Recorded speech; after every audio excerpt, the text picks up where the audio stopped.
प्रेषितांची कृत्ये अध्याय 14 वचन 3 मी वाचतो, कान देऊ नये का. ते बरेच दिवस तेथे राहिले व प्रभूविषयी निर्भीडपणे बोलले. त्यानेही आपल्या कृपेच्या वचनाविषयी साक्ष दिली, म्हणजे त्यांच्या हस्ते चिन्हे व अद्भुत कृत्ये होऊ दिली. प्रभूचे 2 प्रभावी शिष्य पौल आणि बर्नबा हे इकुन्या या ठिकाणी गेले आणि त्यांनी येशूचं वचन निर्भीडपणे सांगितलं. Hallelujah, hallelujah. आणि त्यावेळेला प्रभूने सुद्धा आपल्या कृपेच्या वचनाविषयी साक्ष दिली, म्हणजेच चिन्हे आणि अद्भुते केली. Hallelujah, hallelujah. म्हणजे प्रिय भावांनो आणि बहिणींनो, प्रभू येशूचं कार्य नेमकं कसं असतं ते आपण या वचनातून समजून घेणार आहोत. येशूचे शिष्य एका गावात जातात आणि येशूविषयी, येशूच्या वचनाविषयी स्पष्टपणे बोलतात, निर्भीडपणे बोलतात. तेव्हा येशू स्वतः त्या वचनांची साक्ष देतो. कृपेच्या वचनाविषयी साक्ष दिली, म्हणजेच काय केलं, म्हणजेच त्याने चिन्ह आणि अद्भुत केली, चमत्कार केले. Hallelujah, hallelujah, hallelujah. जेव्हा येशूचे शिष्य येशूविषयी स्पष्टपणे बोलतात, निर्भीडपणे बोलतात, खुलासा करून बोलतात, समजावून बोलतात, तेव्हा येशू स्वतः तिकडे कार्य करतो. आणि कसं कार्य करतो, तो त्या वचनाविषयी साक्ष देतो. कशी साक्ष देतो, तो चिन्ह आणि अद्भुत म्हणजेच चमत्कार तिकडे करतो. Hallelujah, hallelujah, hallelujah, hallelujah. माझ्या प्रिय भावांनो आणि बहिणींनो, येशू स्वर्गातनं धरतीवर अवतरला. तो देवाची वचनं घेऊन या भूतलावर आला, देवाच्या योजना घेऊन ह्या धरतीवर तो आला आणि त्याने मानवासमोर देवाची योजना सादर केली. ती योजना जी आहे, ती योजना नेमकी येशूचे शिष्य मुखातून सांगत असतात, तोंडाने बोलत असतात. त्यालाच कृपेचं वचन असं म्हटलेलं आहे. देवाचं वचन जे आहे ते कृपेचं वचन आहे. कृपा म्हणजे नक्की काय मी नंतर सांगतो. माझ्या प्रिय भावांनो आणि बहिणींनो, हे शब्द जेव्हा येशूच्या शिष्याच्या मुखातनं निघतात तेव्हा ते खरे आहेत हे लोकांना कळावं म्हणून येशू स्वतः तिकडे हजर राहून चमत्कार करत असतो. हालेलुया. जर येशूने पुरावा दिला नाही तर लोक त्या वचनावर विश्वास ठेवणार नाहीत. आणि म्हणून येशूला पुरावा देणं भाग आहे आणि पुराव्यासाठी म्हणून येशू चमत्कार करतो. Hallelujah, hallelujah, hallelujah, hallelujah. माझ्या प्रिय भावांनो आणि बहिणींनो, मी जर इकडनं प्रार्थना केली, तत्काळ आजारमुक्तीची प्रार्थना असते आपल्याकडे. बघा, तत्काळ आजारमुक्तीची प्रार्थना असते तेव्हा मी इकडे उभा असतो आणि मी 3दा आज्ञा देतो लोक बरे व्हावेत म्हणून. जर त्या तत्काळ आजारमुक्तीच्या प्रार्थनेमुळे नंतर साक्षी असतात, 25 जणांनी येऊन सांगितलं की आज तत्काळ आजारमुक्तीच्या प्रार्थनेच्या वेळेला मी बरा झालो किंवा मी बरी झाले. साक्षी संपल्यानंतर जेव्हा प्रार्थना असते तेव्हा दुसरे लोक म्हणणार, जर ब्रदरांच्या तत्काळ आजारमुक्तीच्या आज्ञेने 25 लोक आज बरे झाले तर आता प्रार्थना जी होणार आहे त्याच्यात मी बरा होऊ शकतो, मी बरी होऊ शकते. म्हणजे तत्काळ आजारमुक्तीच्या वेळेला जर 25 साक्षी आल्या, 25 जण जागच्या जागी बरे झाले, तर त्यांच्या साक्षी ऐकून उरलेल्या लोकांमध्ये विश्वास जन्म घेतो. हालेलुया. मग त्यांना वाटतं आम्ही बरे हो. आणि बाकीचे लोक जेव्हा घरी जातात तेव्हा त्यांना वाटतं मी आज जरी नाही बरा झालो तरी मी घरी गेल्यावर बरा होईन. हालेलुया. मी पुढच्या आठवड्यात बरा होईन. म्हणजे ज्या लोकांनी साक्षी दिल्या त्या लोकांनी सांगितलं आणि सिद्ध केलं की देव खरा आहे, येशू त्याचा पुत्र आहे आणि येशूच्या द्वारे आपण देवापर्यंत पोहोचतो. हालेलुया, हालेलुया, माझ्या प्रिय भावांनो आणि बहिणींनो, येशूचा शिष्य त्याच्या मुखातून देवाची वचनं लोकांपर्यंत पोहोचवतो. हालेलुया. जेव्हा लोक ती वचनं ऐकतात तेव्हा ती पटकन विश्वास ठेवणार नाहीत. लोक विश्वास ठेवणार नाहीत, म्हणून देव म्हणजे स्वतः येशू तिकडे हजर राहून चमत्कार करतो. Hallelujah, hallelujah. तो चमत्कार करतो आणि काय सांगतो की हा माझा शिष्य जे काही बोलत आहे ते खरं आहे, त्याच्या शब्दावर विश्वास ठेवा. Hallelujah, hallelujah. आता मी म्हणालो देवाची वचनं म्हणजे देवाची योजना, देवाची वचनं म्हणजे देवाच्या कल्पना, देवाचे विचार, देवाच्या आज्ञा, देवाने जे काही आखलंय ते. येशूचा शिष्य तुम्हाला सांगणार की ह्या जगाला एक दिवस शेवट आहे, जगाला शेवटचा न्याय आहे. शेवटचा न्याय येशूच करणार आहे आणि शेवटचा न्याय करण्यासाठी येशू आकाशातून अवतरणार आहे. त्याच्या जोडीला असंख्य देवदूत असतील आणि येशूच्या समोर सगळी राष्ट्र जमवली जातील. तो न्यायासनावर बसेल, तो न्याय करणार जगाचा. तुम्ही म्हणाल ह्याचा आणि आमच्या आजारमुक्तीचा काय संबंध आहे? तुम्हाला आजारमुक्ती मिळावी म्हणूनच देवाने तुम्हाला बोलावलं आहे असं नाही, तर तुम्हाला देवाच्या मनातलं सगळं सगळं कळावं म्हणून देवाने बोलावलं आहे.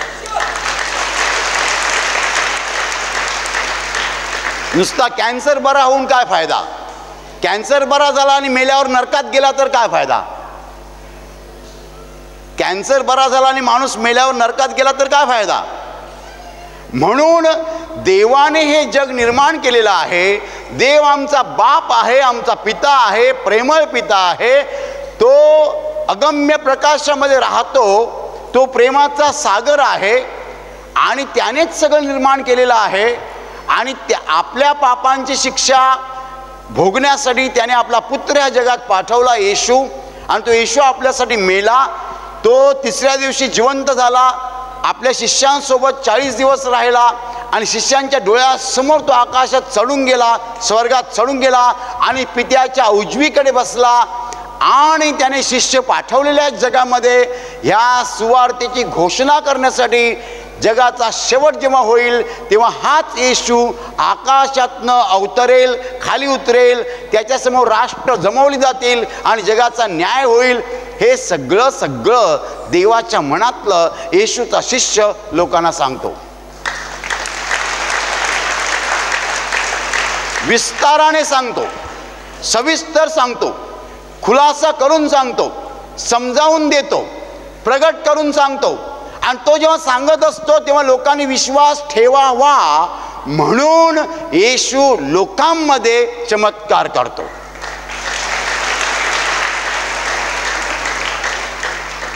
जेवढे लोक विश्वास ठेवून ऐकतात त्यांच्या बाबतीत चमत्कार होतातच, आणि जेवढे लोक विश्वासाने ऐकत नाही आहेत त्यांच्या बाबतीत देव चमत्कार नाही करणार. तुम्ही कानाडोळा कराल, तुम्ही दुर्लक्ष कराल, तर मग तुमच्या बाबतीत देव चमत्कार करणार नाही. तुम्ही दुर्लक्ष कराल देवाकडे तर काय मिळणार देवाकडनं?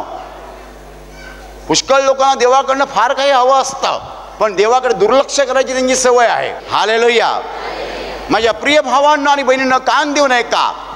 येशूची वचनं जी आहेत ती वचनं त्याचा शिष्य समजावून देतो. तिकडे येशू हजर असतो आणि तो चमत्कार करत असतो, तो लोकांना बरं करत असतो. जो माणूस येशूची वचनं लक्षपूर्वक ऐकेल, कान देऊन ऐकेल, विश्वासाने ऐकेल, त्याला येशू चमत्कार दाखवल्याशिवाय राहणार नाही.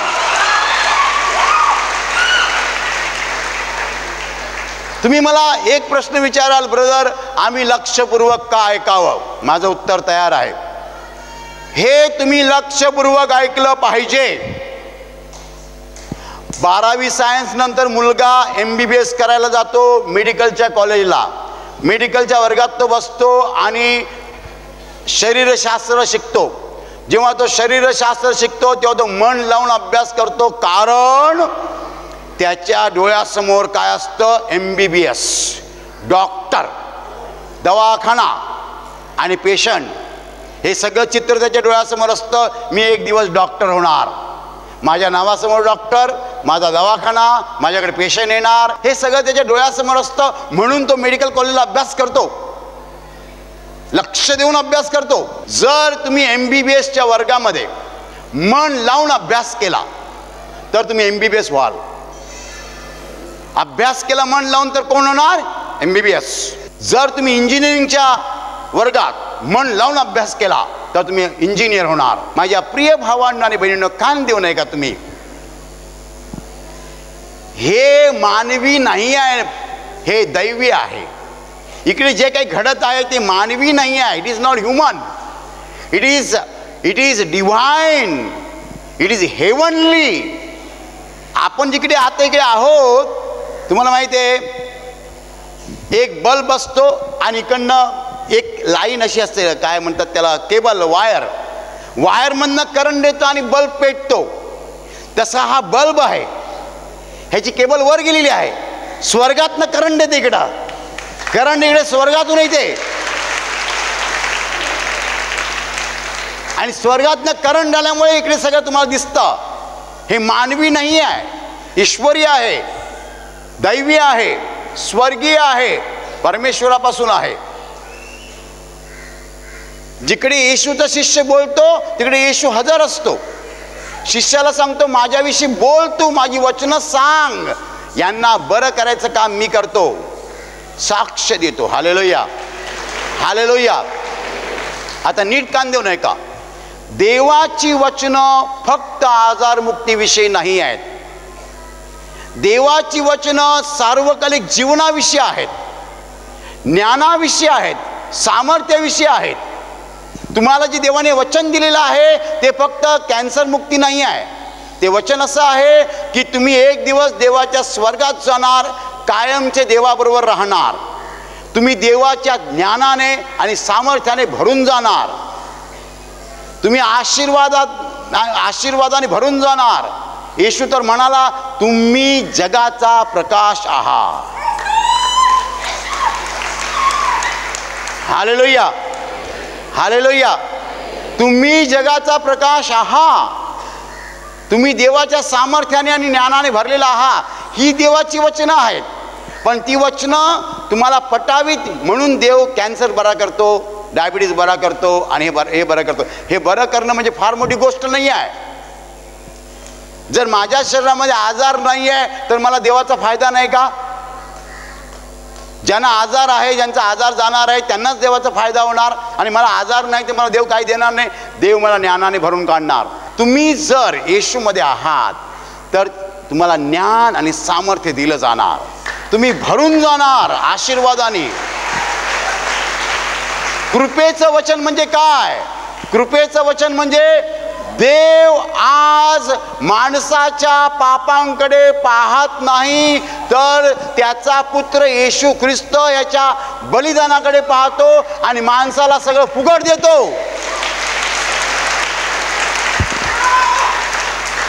कृपा म्हणजे मेहर नजर, कृपा म्हणजे मेहरबानी. आपण लायक नसताना देव आपल्याला लायक ठरवतो, त्याला कृपा म्हणतात. आपली लायकी नाही आहे, आपण सगळे पापी आहोत, देवासमोर उभे राहायची आपली लायकी नाही आहे. पण देव त्याचा पुत्र येशू याच्या क्रूसाकडे पाहतो आणि आपल्याला सगळं देतो. हालेलुया. म्हणून कृपेचं वचन म्हटलेलं आहे. येशूचं वचन हे कृपेचं वचन आहे, मेहरबानीचं वचन आहे. देव आपल्यावर मेहरबानी करतो आणि आपल्याला देतो, आपल्या पापांकडे पाहत नाही.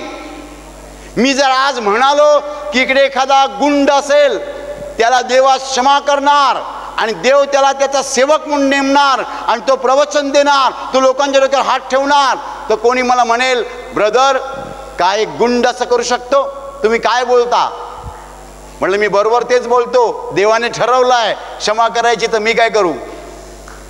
हालेलुया. देवाने ठरवलंय क्षमा करायची. देव गुंडांना क्षमा करायला तयार आहे, खुन्यांना क्षमा करायला तयार आहे. आणि म्हणून तर ती देवाची मेहर नजर आहे, कृपा आहे. हे कृपेचं वचन आहे. येशू जेव्हा बोलतो वचन आपल्याला देतो तेव्हा तो फक्त आजारमुक्तीविषयी बोलत नाही. लोकांच्या डोक्यात एकच असतं आजारमुक्ती. तुमचा आजार बरा होणं काही फार मोठी गोष्ट नाही आहे, पण देव तुम्हाला ज्ञानाने सामर्थ्याने भरून काढणार. तुम्ही बोलत राहाल, लोक ऐकत राहतील. Hallelujah, hallelujah. कारण हे कार्य मानवी नाहीच आहे, हे दैवी कार्य आहे. तुम्ही इकडे बसलेला आहात, पण ही केबल वर पोहोचलेली आहे, तिकडनं सप्लाय चालू आहे, सप्लाय तिकडनं चालू आहे. स्वर्ग आणि आशीर्वाद प्रार्थना केंद्र कनेक्टेड आहेत.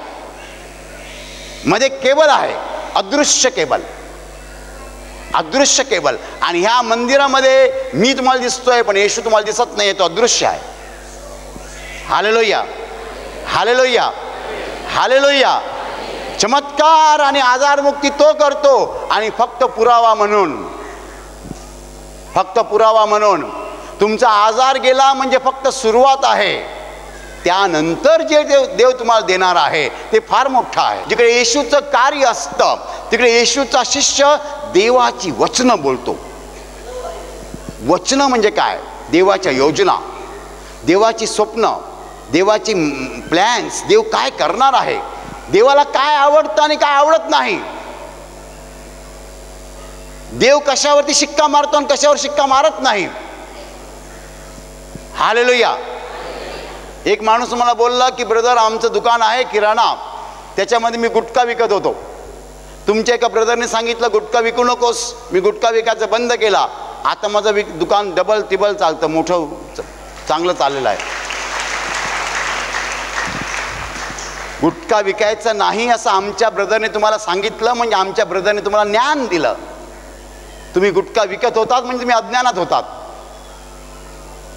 इकडे तुम्हाला ज्ञान मिळणार, तुमचं अज्ञान निघून जाणार. Hallelujah, hallelujah, hallelujah. हे आम्ही ज्ञान देतो. माझ्या प्रिय भावांनो आणि बहिणींनो, येशूचं मंदिर ज्ञानाचं आणि सामर्थ्याचं मंदिर आहे. हालेलुया. आणि देवाची कृपा जी आपल्यावर आहे त्याविषयी मी सांगतो की देव आपल्याला एक दिवस स्वर्गात घेणार आहे. देवाबरोबर आपण अनंत काळ राहणार आहोत. या जगाला शेवट आहे. इतकंच नाही, या जगातल्या सगळ्या प्रश्नांची उत्तरं देवाकडे आहेत. माझ्या प्रिय भावांनो आणि बहिणींनो, नीट कान देऊन ऐका. जर तुम्ही येशूची वचनं कान देऊन ऐकलीत, विश्वास ठेवला, तर तुम्हाला देव ज्ञानाने आणि सामर्थ्याने भरून काढणार.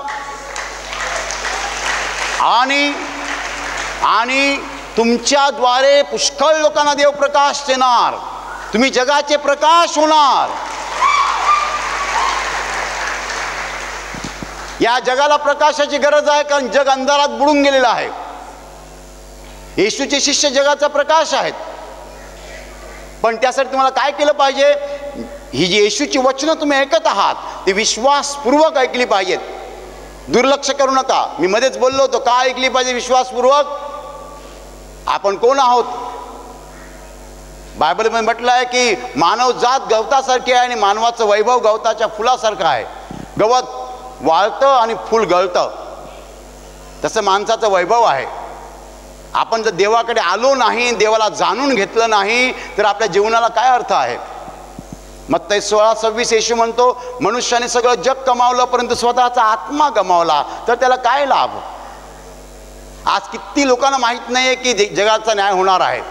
किती लोकांना माहीत नाही की स्वर्ग आणि नरक अस्तित्वात आहे.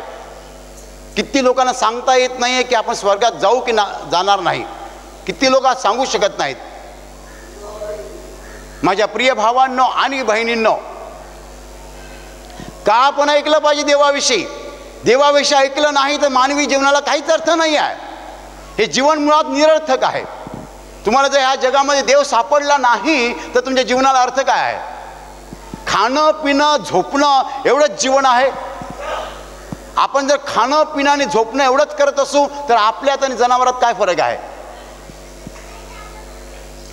Hallelujah, hallelujah, hallelujah. माझ्या प्रिय भावांनो आणि बहिणींनो, आपल्याला देव सापडायलाच हवा. देवाची आणि सत्याची ओळख व्हायलाच हवी. सत्य समजायलाच हवं. योहान 14:6 येशू म्हणतो मार्ग सत्य व जीवन मीच आहे. योहान 17:17 येशू पित्याला म्हणतो तुझं वचन हेच सत्य आहे. सत्यापर्यंत पोहोचलो नाही आपण तर आपल्या जीवनाला काहीच अर्थ नाही आहे. जनावर आणि माणसाच्या जीवनात काहीच फरक नाही आहे. खाणं पिणं झोपणं एवढं जीवन आहे. देवाला मिळवण्यासाठी मेहनत करा, घाम गळा, श्रम करा, पण कसं तरी करून देवाला मिळवा. कारण देवाला मिळवलं नाही तर या जीवनाला काहीच अर्थ नाही. काहीच अर्थ नाही. काहीच अर्थ नाही. खाणं पिणं आणि मजा करणं ह्याच्यात काहीच नाही आहे. मजा आहेच कुठे मुळात. माझ्या प्रिय भावांनो आणि बहिणींनो, योहान अध्याय 10 वचन 10 येशू म्हणतो मी तर त्यांना जीवन प्राप्ती व्हावी व ती विपुलपणे व्हावी म्हणून आलो आहे. तो जीवनाचा अधिपती आहे. देवाला जाणून घ्याल तर खरा आनंद मिळेल. देवाला जाणलं नाही तर या जगामध्ये अंधारात आणि अज्ञानात माणूस बुडून जाईल. किती लोक आत्महत्या करतात, किती आकडा फार मोठा आहे. किती लोक आत्महत्या करतात. शिकली सवरली माणसं आत्महत्या करतात. उच्च पदस्थ आत्महत्या करतात. जीवन नकोसं झालेलं आहे. कारण माणूस स्वतःला सावरू शकत नाही. या अंधारामध्ये स्वतःला सावरू शकत नाही. चाचपडत का होईना मेहनतपूर्वक घाम गाळून देवाला मिळवा. देवाचा हात पकडा तर तुम्ही स्थिर व्हाल. हालेलुया. देवाचा हात घट्ट पकडाल तर स्थिर व्हाल. देवाचा हात मिळाला नाही तर असे गटांगळ्या खाणार. Hallelujah, hallelujah, hallelujah, hallelujah, hallelujah, hallelujah. पण माझ्या प्रिय भावांनो आणि बहिणींनो, या अंधारलेल्या जगामध्ये प्रकाश बनण्यासाठी तुम्हाला बोलावलेलं आहे. देवाने आमंत्रण दिलेलं आहे. प्रकाश बना तुम्ही जगाचे. तुम्ही प्रकाश बनला तर तुम्ही बोलाल तसं घडेल. तुमच्यातनं प्रकाश बाहेर पडेल. तुम्ही बोलाल तसं घडेल. तुमच्या मुखातनं शब्द आल्यावर तसंच होणार. मार्क 11:23 मार्क 11:23 मध्ये येशूने सांगितलं तुमच्या शब्दाप्रमाणे घडून येईल. माझ्या प्रिय भावांनो आणि बहिणींनो, कान देऊ नये का. येशूची वचनं कृपेची वचनं आहेत, मेहरबानीची वचनं आहेत.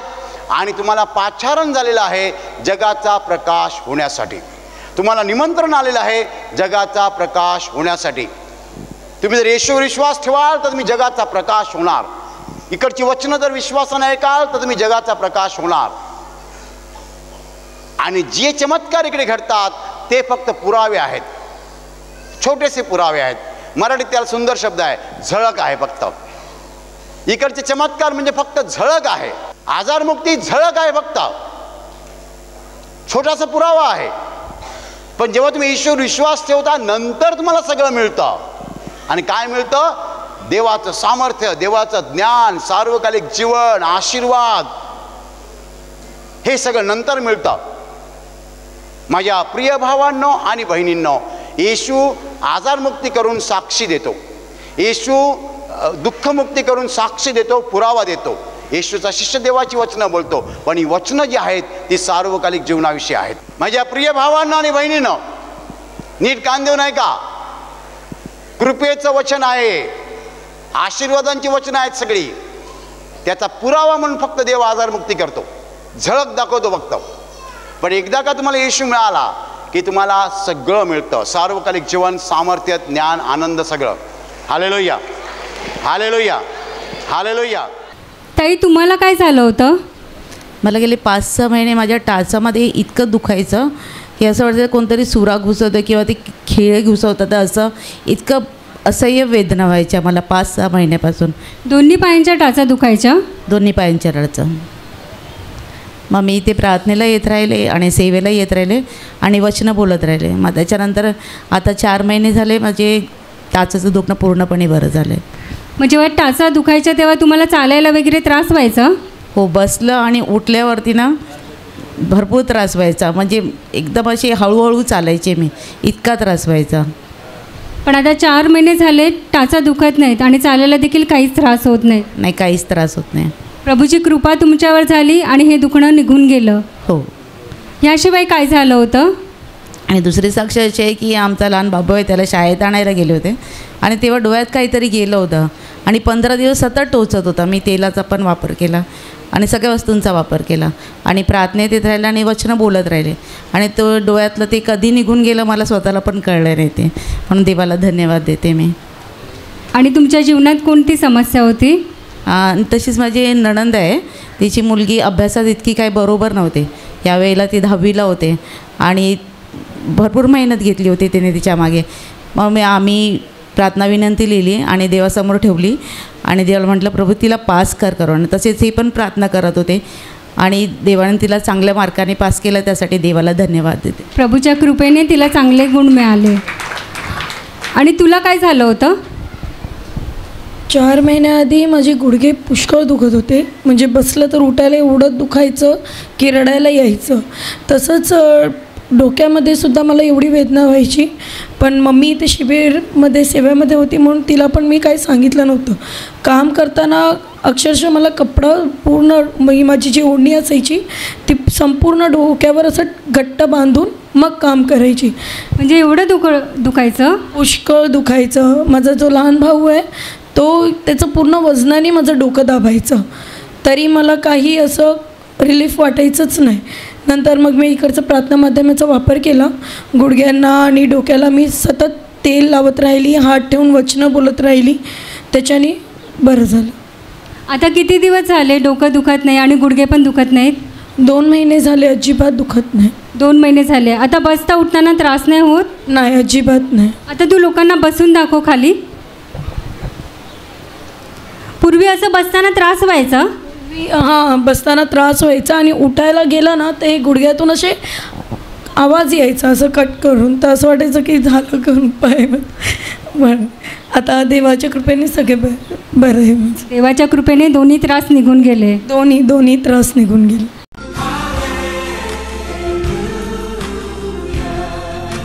या भाऊंचं नाव अशोक आहे. ते सांगतात गेल्या 4 महिन्यापासून त्यांना अशी समस्या निर्माण झाली होती. तेव्हा थंड पाणी पिलं तेव्हा देखील त्यांना सर्दी व्हायची आणि साधं म्हणजे कोमट पाणी पिलं तरी देखील त्यांना सर्दी व्हायची. त्यांना कळेना ही समस्या कशी होते. त्यासाठी त्यांनी गेल्या आठवड्यामध्ये निवासी शिबिर केलं. निवासी शिबिरमध्ये प्रभूची दया त्यांच्यावर झाली आणि निवासी शिबिर करून जेव्हा घरी आले तेव्हापासून ते सांगतात तेव्हापासून ते आतापर्यंत ते साधं पाणी काय थंड पाणी पण पितात. त्यांना पुन्हा तशी समस्या झाली नाही आहे, त्यांना सर्दी पण झाली नाही. प्रभू येशूने या समस्यातून त्यांना बाहेर काढलेलं आहे. याशिवाय ते सांगतात की एक दिवशी त्यांनी खजूर खाल्ला होता आणि खजूर खाल्ल्यामुळे त्यांचा तोंडातला दात जो खालचा आहे तो हलायला लागला होता. एवढा हलत होता की तो दुखत होता. त्यांना भीती वाटत होती की तो पडले की काय, परंतु त्या समस्येसाठी त्यांनी त्या दातावर तेल लावत राहिले व दातावर हात ठेवून ते आजारमुक्तीचे वचनं बोलत राहिले. त्याद्वारे प्रभूची महादया त्यांच्यावर झाली आणि ते सांगतात की आता ते पाहतात आहे की त्यांचा दात फिट झालेला आहे, तो दात हलत पण नाही आहे आणि त्या दाताने ते सर्व काही कडक वस्तू खातात. प्रभू येशूने या समस्यापासून देखील त्यांना बाहेर काढलेला आहे. म्हणून तुम्ही सर्वांनी जोरात टाळ्या वाजवून प्रभू येशूला धन्यवाद द्या. भाऊ इकडे या. तुमचा कुठला दात हलत होता? हां, तो दात जास्त हलत होता का? हां, थोडं जास्त हलत होता. आता म्हणजे तुम्ही त्यासाठी काय केलं? काय नाही, ते लावलं आणि प्रार्थना हे वचनं बोलत राहिलो. आता हलत नाही? आता नाही हलत नाही. बोट काढा. आता अजिबात हलत नाही? हलत नाही. बरं झालं, आता बरं आहे.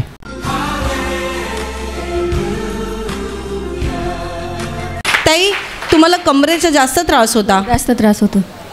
किती दिवस तुम्ही सांगितलं? 11 वर्ष. 11 वर्षे. म्हणजे जेव्हा तुम्हाला त्रास व्हायचा तेव्हा नेमकं तुम्ही काय घरातलं काही कामं वगैरे तुम्हाला करायला जमायचं का? नाही जमायचं. जास्त वजन तुकायची नाही. म्हणजे बसताना उठताना त्रास व्हायचा? त्रास व्हायचा. मग तुम्ही कसे बरे झाले? देवाच्या विश्वासाने बरे झाले. देवावर विश्वास ठेवल्यानंतर प्रार्थना करत राहिले? प्रार्थना करत राहिले. आता तुम्हाला कमरेत काही त्रास नाही होत? त्रास नाही होत. आता उठायला पण बरं होते आणि बसायला पण. जरा बसून दाखवा. उभे राहा. पूर्वी असं करायला पण होत नव्हतं. असं होत नव्हता? आणि असं वाकून चालायचं उठले का. कसे वाकायचे? एकदम असे व्हायचं. म्हणजे बसले आणि उठले तर वाकून थोडे वेळ चालायचे? असं व्हायचं मला. आणि असं पटकन उभं राहता येत नव्हतं आणि चालता पण यायचं नव्हतं फक्त. आता तुम्हाला चालायला पण जमते? हो. म्हणजे घरातले कामं वगैरे तुम्ही करतात, काही त्रास होत नाही? काहीच त्रास नाही. प्रभूने बरं केलंय. प्रभूने बरं. 11 वर्षाची कंबरदुखी निघून गेली आहे. हो.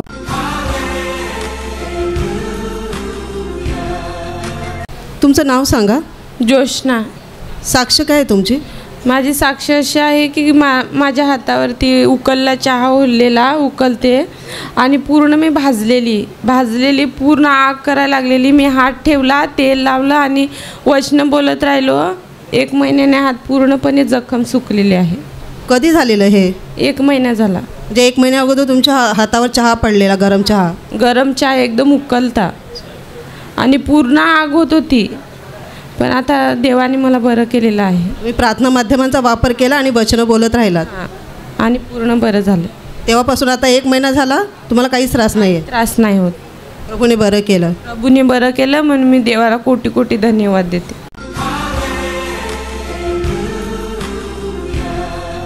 आणि आता मी तुमच्यासाठी प्रार्थना करत आहे. तुमचे डोळे मिठा आणि तुमच्या शरीराच्या ज्या भागाला आजार आहे त्या भागावर हात ठेवा. विश्वासाने हात ठेवा. प्रभू येशू स्वतः तुम्हाला स्पर्श करेल आणि एका क्षणात तुमचा आजार नाहीसा करेल. तुमच्या शरीरातील प्रत्येक आजार प्रभू येशूच्या पवित्र नावात नष्ट हो. तुमच्या जीवनातील प्रत्येक दुःख प्रभू येशूच्या पवित्र नावात नष्ट हो. आणि तुमच्यावर आणि तुमच्या कुटुंबावर प्रभू येशूचे महान आशीर्वाद होत.